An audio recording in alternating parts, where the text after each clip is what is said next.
everybody. Hi, how's it going? I think I'm live now. YouTube says I'm live.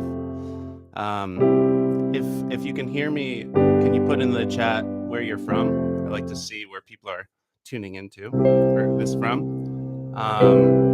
So, hi, I'm Nate. It's a beautiful rainy morning here in Portland. Got my coffee, got my water. I'm ready to talk some piano. So, my dad is here, Ithaca, New York. We got Alberta, Naples, Florida, UK, Massachusetts. Awesome. I'm in Portland, Oregon. So I figure we could just kind of hang out. You can ask me questions. I've got a few things I'd love to talk about. Got Michigan, New Mexico. I love New Mexico. It's one of my favorite places in the country. St. Louis. What's up, everybody? So I have a few things I want to talk about, but you can feel free to ask some questions. Hopefully I can get to most of them. But one thing I wanted to talk about right off the bat is counting when you play. I'm thinking about doing a video for this soon. When people talk about someone having good rhythm, I was thinking about this the other day. You watch a musician play and you say, they have really good rhythm. At least when I talk about that, I'm not talking about, they can play really complicated rhythms. What I mean is they have a really steady pulse. They're locked in with a steady count. I always play and sing. Okay. So, imagine someone playing and they kind of hesitate, or sometimes they speed up a little bit or slow down. That sounds more amateur. And when someone is really locked in with that pulse, that's sort of the mark of a good musician. That's when it sounds like you're listening to music and not listening to someone trying to play music. And I got an email from someone recently saying that they're having trouble counting when they play, because I always talk about the counts, the counting 1, 2, 3, 4, and especially when you're trying to play and sing or play more complicated rhythms, sometimes it can feel like the counting is a distraction. And so this person was asking me, does it become subconscious because it feels like a burden to count while you play? And so I emailed back and it made me reflect on this. And the answer is yes, it becomes subconscious. And I wrote out sort of the steps to getting there. And I thought maybe this would be useful. So I think of the steps as the first step is where you are practicing a song and you count out loud while you play. Slowly at first, and feeling the pulse in your body. That part is really important. So again, say we're playing this song that's going back and forth between E and F sharp minor. At first, you would be thinking 1, 2, 3, 4, 1, 2, out loud. That helps. But the crucial part is that you're feeling it in your body. Tapping your foot is a great way to do it, though. Some people struggle with that at first, but it's worth working on. But at least kind of swaying or nodding your head. So that's the first step. Then the next step is counting under your breath while you play.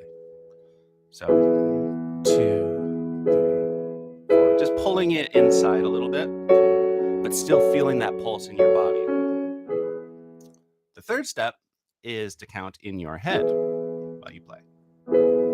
So there is a voice inside my head just kind of saying 2, 3, 4. But then if you get really good at that, it's not a big leap to then just feel the pulse in your body, but not really be counting. And that's the way I play. And that's what this email exchange kind of made me realize. No, I'm not always counting. I'm not always thinking 1, 2, 3, 4 when I play. I'm just feeling it with the pulse. But you sort of intuitively keep track of it where you could stop at any point and say, okay, 3, 4. But there's not numbers going through my head. And that, I think, is an important point because some people feel overwhelmed by the counting. And I think an important point there too that not everyone realizes about time signatures and pulses is that there is strong and weak beats. In 4/4 time, the 1 gets more emphasis than the 2, 3, 4. So it's like 1, 2, 3, 4. And that often subtly comes out in the playing and kind of helps people's ears latch on to the passing of the measures. But that also, if you feel that in your body, that really helps a lot. And the one other thing I want to say about that, and this has to do with metronome practice as well. I encourage people to practice with metronomes. There's a lot of that in my piano chord breakthroughs course. People find the working with a metronome to be frustrating, and it's not as fun. And I think people get caught up in feeling like, okay, I'm working with the metronome. All my practice has to be with the metronome. And then it's not fun, and then they don't want to practice. I always encourage people, if you're practicing piano, to spend some of your practice time, maybe even a majority of your practice time, not using the metronome. Or if you're having trouble with counting, spend some of it just playing free and having fun, but then doing some focus practice with the counting, because that'll gradually, you'll get more comfortable with it and it'll leak its way into your free playing as well. But I think that is an important part, to not feel like you always have to be drilling those things. Let's see. There's a couple other things I wanted to talk about. Let me know if that was useful information. I'm thinking about making an actual video for it. A lot of my ideas for videos come when I'm just emailing with someone in one of my courses, and they ask me a question, and then I think it through by emailing them, and then I think, oh, maybe I'll make a video for that.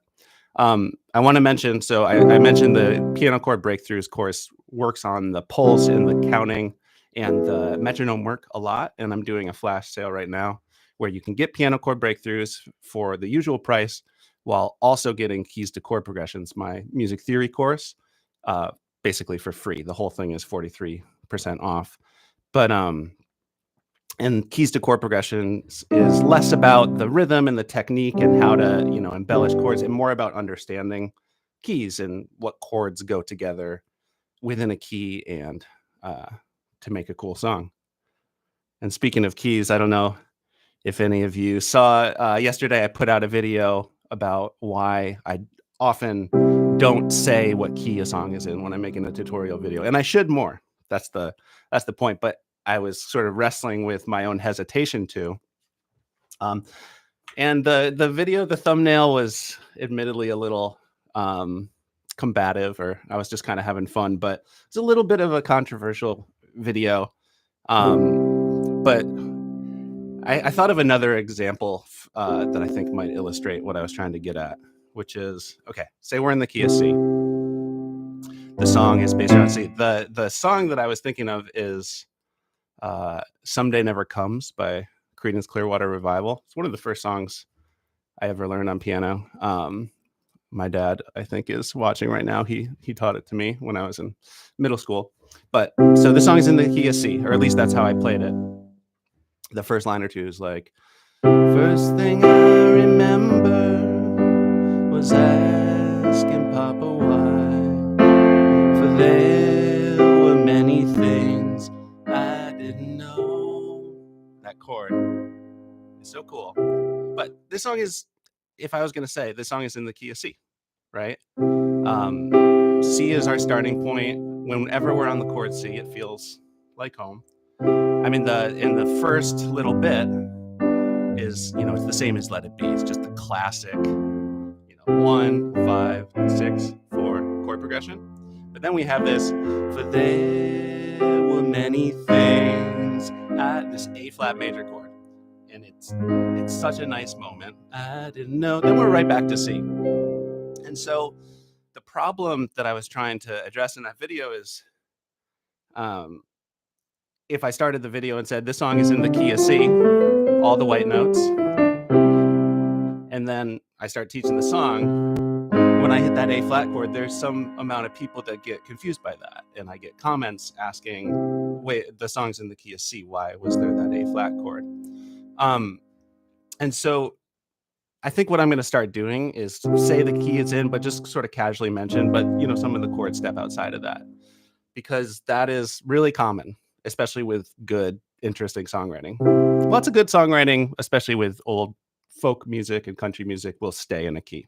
But a lot of pop and rock music that is on the creative side will just deviate from keys. And we don't need to think about that A flat chord and think, wait, okay, so is there a scale that uses all those white keys but also includes a A flat and an E flat?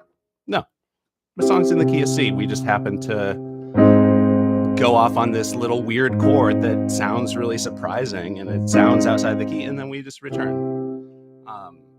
So that's what I was getting at there, because I think there's some confusion there that I encounter with people who, when they're first taught about scales and keys, think of it as this rule, and you have to write a song using the notes in a key.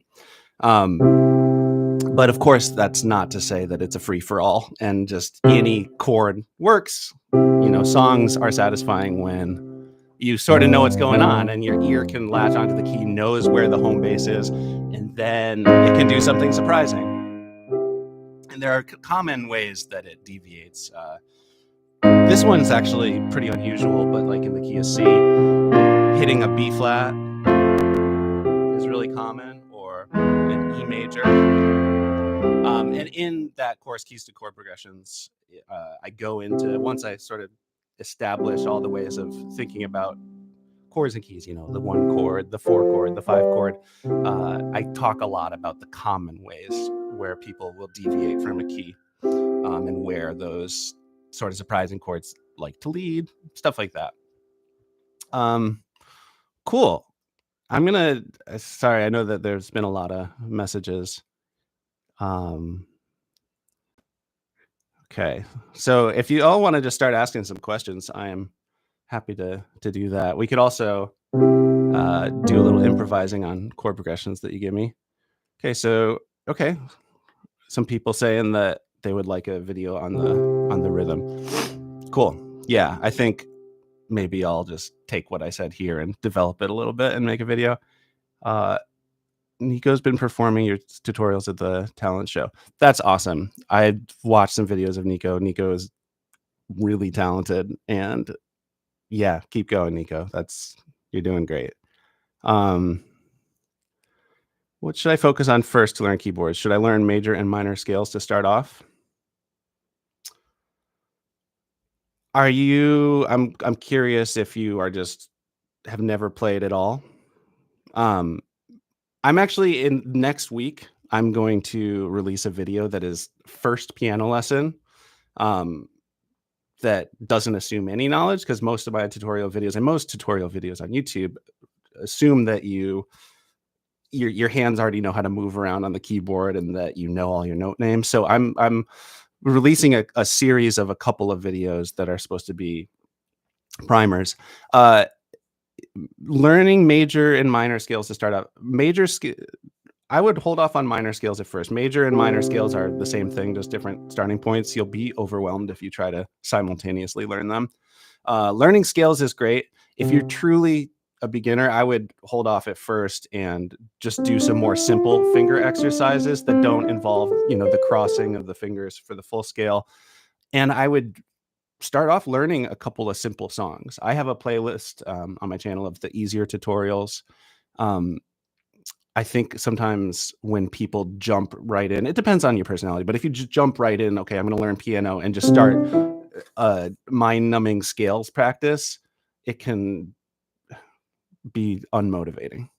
I think that's one of the most important things with anyone's practice is if your practice isn't fun or satisfying, or you don't feel like you have some quick wins of, wow, I just started playing piano and I'm playing this simple song that I've always loved and I can sing along. If you don't get those wins, it just feels like a chore. So that's the only thing I would say. Be careful with that.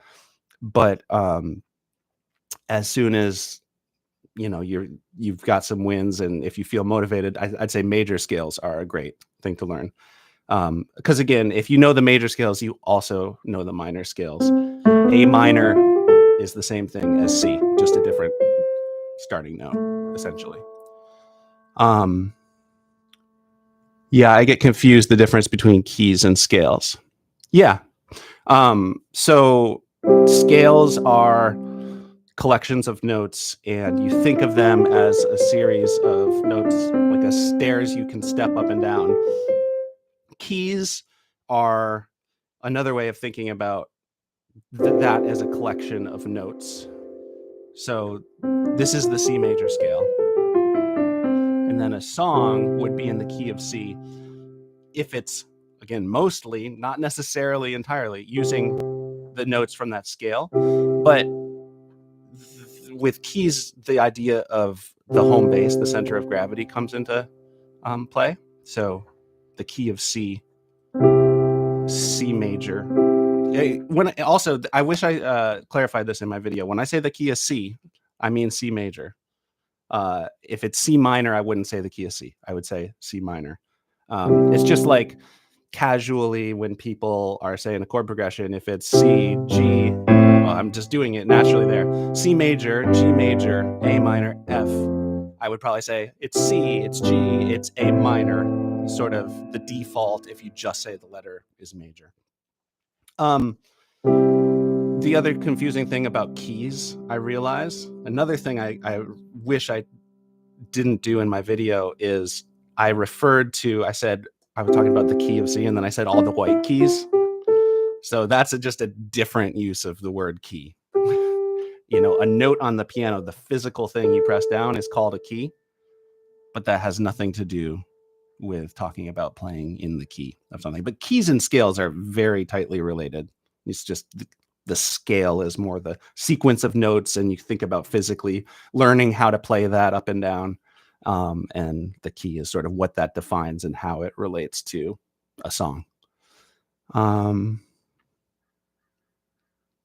Is the A flat within the song just a greater degree of dissonance that gets resolved quickly? Yes. Yes, that's a great way of thinking about it. That's a lot of what makes music tick, is tension and release. So when you go outside of the key, that usually creates a lot of tension. But within a key, there is tension. If you go in the key of C, and you go to the 5 chord, the G chord, especially if you do like a 7th chord on it, that is tension. That doesn't feel like the song wants to end there. It wants to go back to the C, and that's that tension and release. And in that Creedence Clearwater Revival song, that A flat created a lot of tension. And then we resolved it back to C, or at least that A flat could go a lot of places, and it could go there, and then all of a sudden, maybe our sense of home is different, and we could change key. But when we feel the sort of uneasiness of the A flat, and then we immediately go back to C, that's really reinforcing that we're in the key of C. Yeah. Please make a cover on La La Land, Mia and Sebastian's theme. That is a really good song. I have taught that to private students before. Do a video on Octopus's Garden. Yeah, that's on my list. I am working on level 5 of piano chord breakthroughs. What's a good next step? Yeah, that's a good question. I think that once you're there, there's a couple of different directions you can go. Writing songs, trying to come up with your own things, learning more songs, and just applying all the ideas from the course. If you haven't already done all your major scales, because at that point, when you have all those different techniques, all the arpeggios and rhythms, I think from there, expanding your music theory deeper is going to really help. So if you haven't also done keys to chord progressions, that'll help sort of bring that into focus, and then learning all your major scales, drilling them all, and beyond that, the kind of next step, if you want to get deeper into more advanced playing, would be jazz. learning about different chord voicings, extensions, ninths, improvising using different scales. I will eventually probably have some courses that are a next step for improvising and soloing and scales. But if you're finding yourself wanting to go deeper beyond that course, I would suggest maybe private lessons with a jazz teacher. Or I think there's a lot of good, more advanced content from some other people online. Yeah. Let's see. Another thing we could do is that I've done at these lives is if you put some chords in the chat, like 4 chords in a row, I could improvise some playing using the techniques from the course.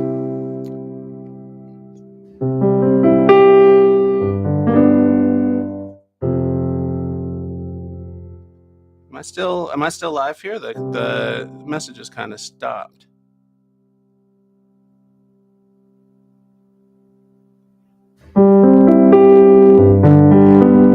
Okay, cool. Why don't you put some chord progressions in the chat?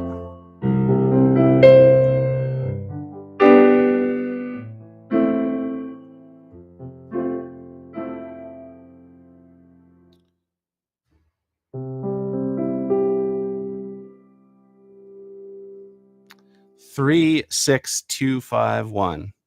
What key? Maybe I'll do that in G. So that would be 3, 6, 2, 5, 1. I'll go a little faster on that 2, 5.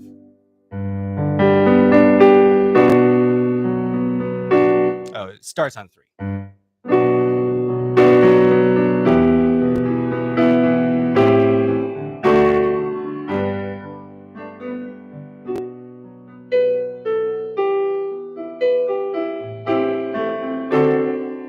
For the 2, 5, 1, I can't help but want to add the sevenths to those chords.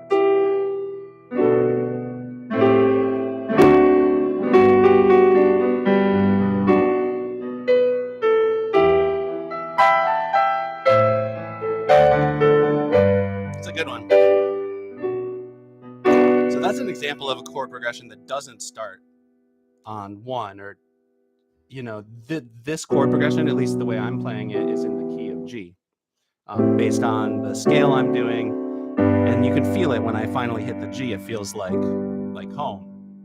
But that's an example of when a lot of people were saying about the key and knowing what key a song is in. They say, well, I just look at the first chord. That works 90% of the time. But in this case, it wouldn't. This song, this progression I'm playing is not in the key of B minor.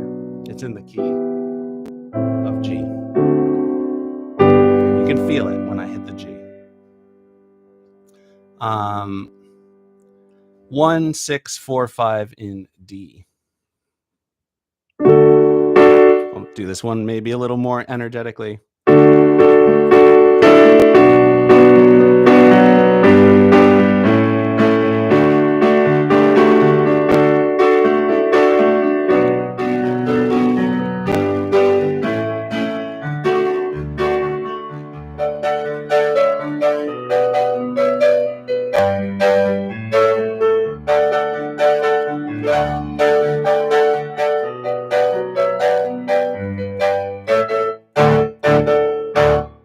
That's a fun one.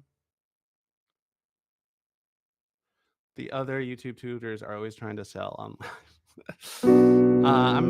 I sort of am. Pick weaker notes to start on. Do I have any courses on improvising? No, but I would like to. I have one in mind. It takes me a long time once I have an idea for a course. It always takes longer than I think. I have a course on minor keys coming, hopefully in a few months. And then my next big project is going to be a course where I go deeper on improvising. Can you share with us, please, how you figure out chords for songs so accurately? Yeah. Are you So there's a couple layers to that. That's an interesting topic to talk about. Um, there's the layer of knowing the chord, the notes, especially in root position, um, knowing that that's a D major chord, knowing that this is an F sharp major chord. And if you haven't watched my triads video, you should check that out.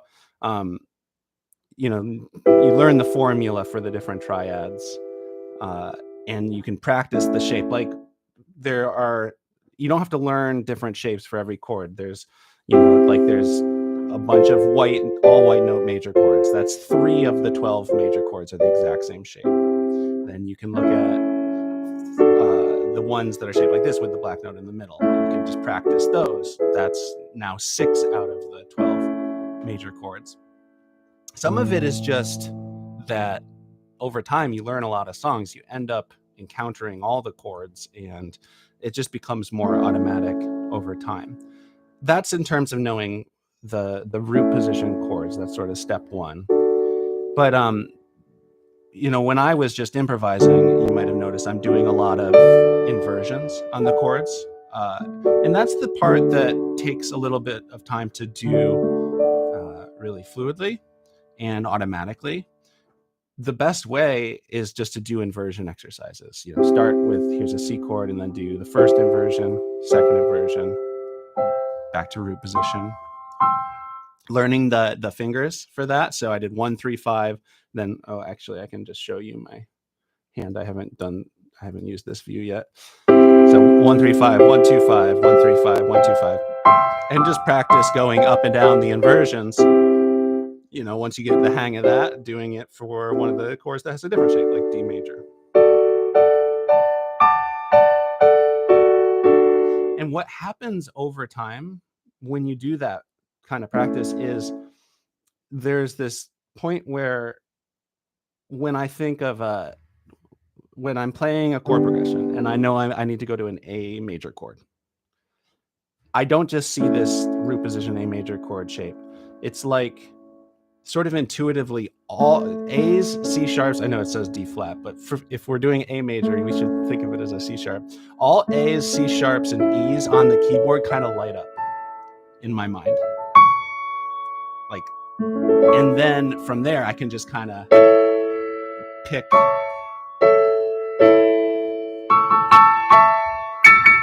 notes from that. So that's the goal, I think, with inversions. Is at some point, if you do your inversions drills, you get to that point where the chords just light up. But again, the first step is to know the notes in an A major chord before you're even doing the inversion drills. So you can do exercises like in my triads video to really just drill the different shapes. And like I said, you just kind of collect them over time by learning songs. Let's see.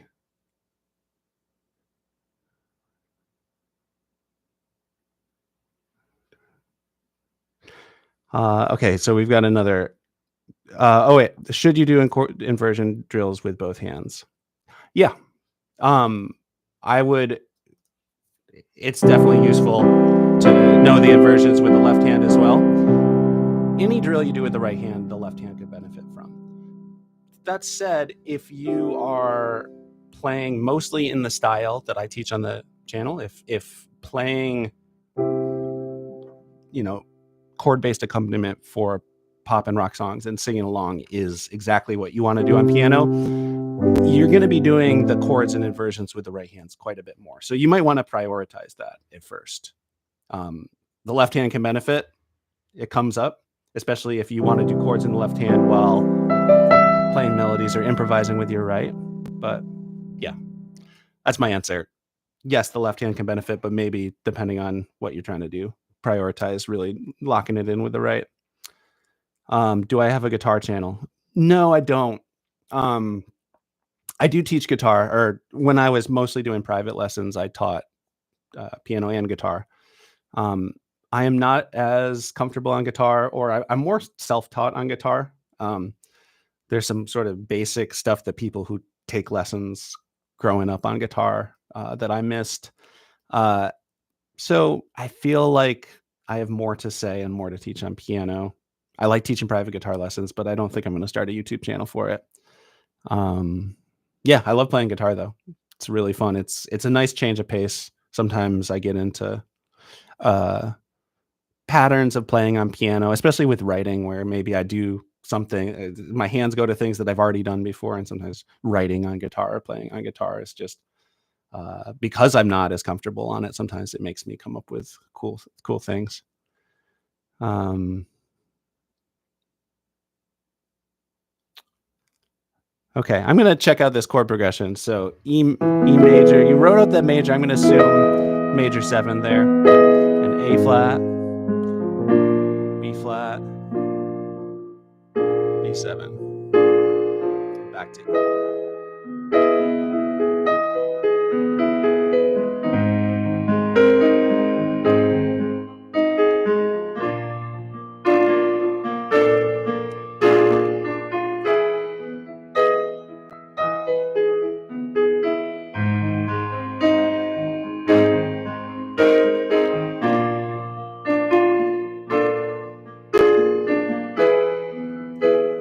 That's really interesting. And you said not sure the key. I'm not sure the key either.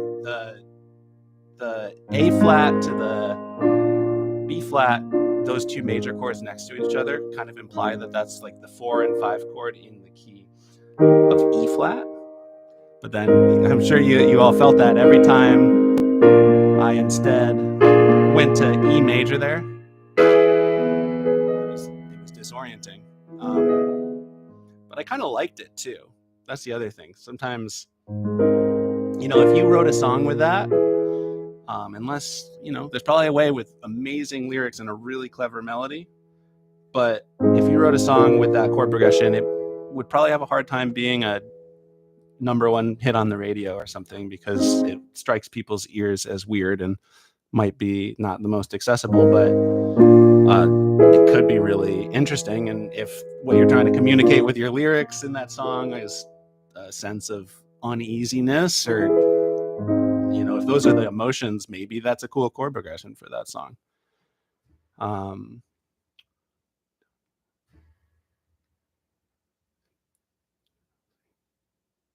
Would it be easier learning guitar after learning piano? Yeah. Um, yeah, I with my private teaching, I pretty much was always teaching kids, starting them in elementary school. And I would always tell people, if a parent came to me and said, should my, daughter learn piano or guitar? She's interested in both. I would say start on piano for sure, because on piano it's so much easier to learn music theory, because everything is just kind of laid out visually. You can see the ideas. On guitar, it's really weird because you have these 6 different strings, and then there are different places to play the exact same note on different strings. And I find it's very common talking to people who have only learned guitar. They might be really good on the guitar, but they don't have as good of a sense of the way that chords and scales actually relate to each other. So I think that having a foundation in piano and then be on the guitar and be like, oh, okay, that makes sense, and translating it back to piano visually in your mind is really helpful. That said, in terms of what I would tell those parents, if the student's like really excited about guitar and not piano, then sure, start on guitar. Again, it comes back to, if you're excited about what you're practicing, you're going to practice more and not have it become a chore. So that's the most important thing.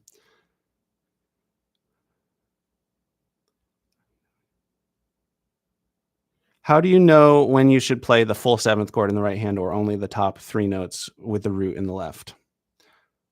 That's a good question. It really depends, and there's not,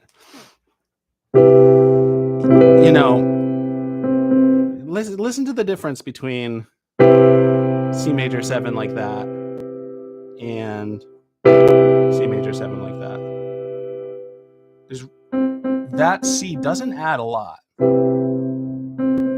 So Sometimes it's just I go to the full thing because my hand's used to it, and sometimes visually it's just more accessible. You can see it a little quicker if you've practiced your seventh chords. I think the main reason why I sometimes would do that has to do with how it's flowing from the chords to and from it, just how it works out with the fingers.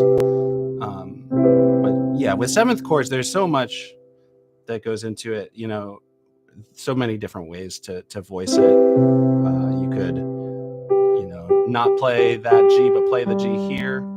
You play the E here, or you could play the E here, and then that's a nice voicing. Also, this happens in jazz a lot, coming up with ways to sort of thin out because especially if you're low, sometimes that doesn't sound very good. It gets too muddy if you have everything blocked out, but if you kind of, spread it out a little bit, then it has a little more room to breathe.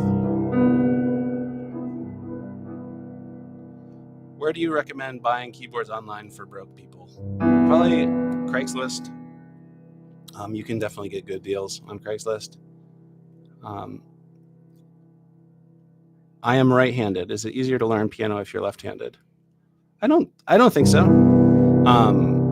I've taught plenty of left-handed and right-handed people. I'm right-handed. And that kind of, it's interesting. There's plenty of styles of piano where the left hand is more active. I think the style that I play on my channel and, playing rock and pop songs and singing, it tends to be more active in the right hand. You're doing the chords and more rhythm and just sort of doing simpler things often with the left hand. And maybe that's just a product of more people are right-handed, and the people who were writing these songs and developing the conventions just naturally played that way. That would be really interesting if it flipped and actually all through history the majority of people were left-handed. I wonder if music would sound different. I wonder if just the conventions would be a little different. That's interesting. I'm battling to remember pieces that I've watched online without having the actual sheet music. Any tips? Yeah. Well, first off, if you are already really comfortable with sheet music and you've always played that way, and sheet music, notes on a staff is not a struggle for you, if you're just comfortable, there's nothing wrong with that. That's not the approach that I take. But most of the songs that I teach you, if you Google search for accompaniment sheet music for that song, you'll find something, and you could totally play that way. I think that when people struggle with learning a song in the style I teach with the chord-based approach, and they can learn it and then they forget it quickly, even when they have the chords and lyrics chart, maybe it's been a month since they played it and learned it from the video, and they look at the sheet and they don't know what to do. I think that that's usually because they haven't fully internalized all the chords. If you still have to kind of, if the chord chart says A and E along with the lyrics, and you don't know what those chords are really quickly off the top of your head, you're going to have a hard time remembering it. So I think it's a matter of drilling the chords more. Yeah. Let's see. It would be fantastic if I could just pick up some sheet music and play it. Yeah, totally. I am not great at sight reading. I'm pretty good with sheet music, especially through teaching classical to kids for a long time. I've gotten pretty good at it, but I can't just sight read a really complicated piece, and that would be amazing if I could. It probably sounds like when I talk about sheet music on my channel, it probably sounds like I'm against it, which I really am not. I think it's an awesome skill. It's just, it takes a really long time to develop the kind of proficiency that people want with it. like I've been teaching for 10, 15 years and in my private lessons working really close with sheet music, but because I didn't work on that really hard, especially when I was younger and didn't just get all the hours in practicing, I just don't have it. And so, sometimes when people are starting out uh learning and they want to play pop and rock songs and sing them, they think that they need to learn sheet music to play, and you really don't. Like I always say, the Beatles didn't. Paul McCartney can't read sheet music. You don't need to read sheet music to play this style if you're just thinking about it with a chord based approach. So you can, if that's your goal, you can get there a lot quicker if you just ignore sheet music. But if you did learn sheet music, if you spent all that time, then it's a great skill. If I could snap my fingers and be super proficient at sight reading, I would easily. That would be really fun to open up, a Beethoven book and just play it. It would be amazing. Let's see.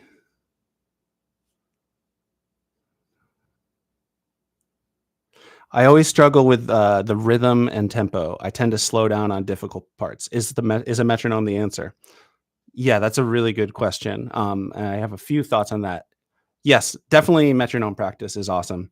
You got to be careful to make sure to set it slow. You want to set it as slow as you're able to play that hard part you're talking about. And then very gradually speed it up to where you get to the tempo you're able to play everything else at. But another thing that brings up for me is a lot of people get in the habit of practicing a song from the beginning. Like say the hard part is 30 seconds into the song and they will play start from the beginning, play through the part they're really good at, then hit the hard part and like slow down and feel frustrated. And then next time they play it, they start from the beginning again. And in a way, you're wasting your time playing the first part. You're already good at that. You need to focus in on the hard part and get that up to speed. Like even if it's just one little chord change moment, just like zooming in and just practicing that, not wasting your time with the stuff you're good at, and then getting that up to speed with everything else, and then playing it all the way through.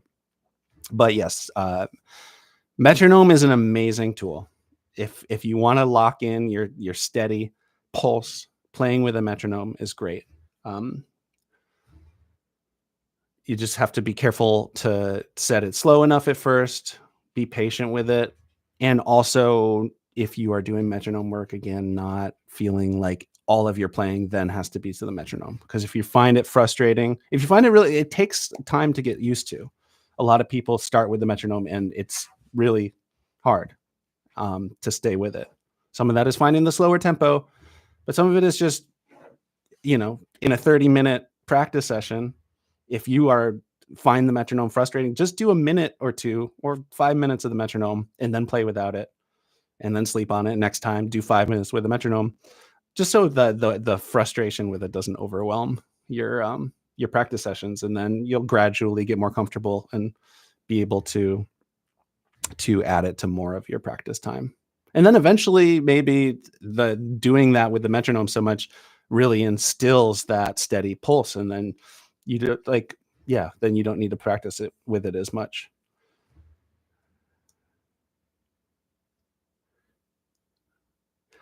Metronomes get on my nerves, and I find it preferable to follow along with me, Nate. I should probably try to get over the metronome problem, I guess. Yeah, I would say it's sort of the same thing. A lot of people find metronomes frustrating. They are really powerful. If you can get over that frustration, it'll help your playing a lot. But the key is just start small. Play to your own personality and temperament in terms of don't frustrate yourself. Any tips on singing while playing a more complicated rhythm? Is effectively making the voice independent, like hand independence. Yeah, it just like hand independence in terms of like putting together a a complicated rhythm with the left and right hand. The key with that is you're not ready to put the hands together unless it's easy to play each hand separately. Oftentimes people get frustrated putting hands together because they haven't put enough work in on the hands separate. Because once your right hand really knows what to do and it's easy on its own, and the left hand really knows what to do and it's easy on its own, then you put them together and go very slowly at first. And it's the same thing with singing and playing. You know, if you are still working out the piano part and still tripping over your fingers trying to get it, and then you try to sing over it, it's going to be really hard. So it's about getting to that point where you have the piano part in your muscle memory, so you can sort of approach that place where it's like, you know, like riding a bike, and you can just kind of do it on autopilot. But you know, not entirely. The more you do it, the better you get at it. So taking it slow, making sure you get that muscle memory. But if you do that with enough songs, that process becomes quicker. I think at this point, like for me, it depends. If it's a really complicated rhythm, sometimes it really gets me and I have to drill it a bunch. But I can kind of separate them if even if I'm not 100% comfortable with the piano part yet, I can usually sing along. I think that has to do with keeping the steady pulse, the metronome work that I've done in the past. But yeah, you'll keep getting better at it. Sometimes, also one other just random trick for singing and playing is if you take some of the information out of the singing, like maybe if you're having trouble singing and playing a song together, after you've gotten good at the piano part alone, having an intermediate step where you just hum the melody so you're not getting tripped up on the words, or you know, just kind of singing it on a wordless thing, and then once that's comfortable you can add in those words more.